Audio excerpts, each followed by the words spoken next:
All right, so get ready, because today we are going deep on Bitcoin mining. Sounds good. I know. When you hear that word mining, you're probably thinking like pickaxes and those helmets with the lights on them. Yeah. But trust me, this is a lot more interesting than it sounds. No, it really is.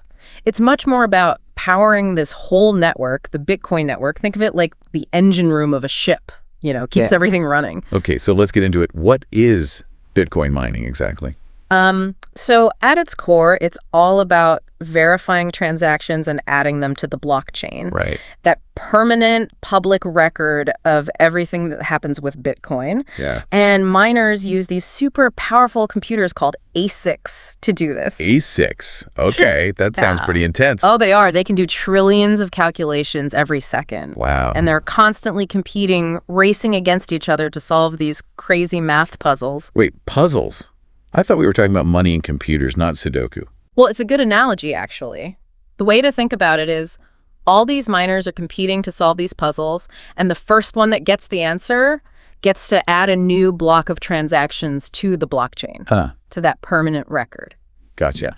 And that's where the reward comes in, right? The mining. Exactly, yeah. The winning miner gets brand new Bitcoin for their work. It's a pretty smart system because it encourages people to use their computer power to help secure the whole network, right? Yeah. It incentivizes people to participate. Okay, so how much are we talking here? Like, what's the prize for solving one of these crypto puzzles?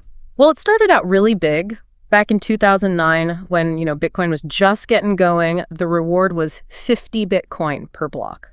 50 Bitcoin. That's a huge amount of money, especially now. Oh, yeah. Life-changing money. Wow. But there's a twist.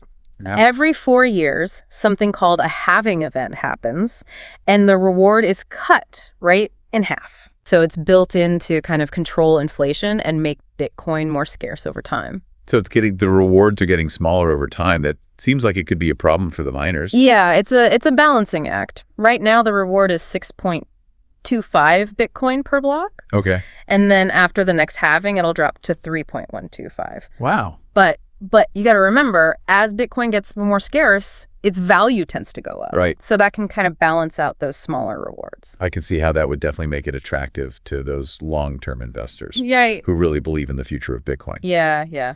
But you mentioned that mining isn't just about, minting new coins. Right. So what else is going on here? Yeah, you're totally right. Mining is super important for Bitcoin security and preventing something called double spending. Double spending, that doesn't sound No, good. not at all. Imagine if you could spend the same Bitcoin twice. Oh, okay. That would be chaos, right? Yeah. So these miners, they verify every transaction to make sure that it hasn't already been spent somewhere else. It's like without them, the whole system would be, vulnerable to fraud. So miners are kind of like these digital detectives, making sure everything is legit. Yeah, I like that. That's a good way to put it, yeah.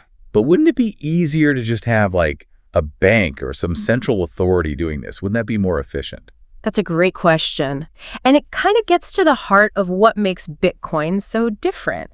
Instead of having this central authority like a bank, Bitcoin uses this huge network of miners all over the world to maintain the system. So it's all about distributing trust. Right, Like right. not having all your eggs in one basket. Exactly.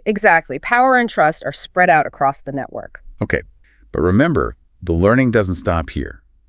Keep exploring, keep asking questions, and keep diving deep into the world of Bitcoin. And until next time, stay curious.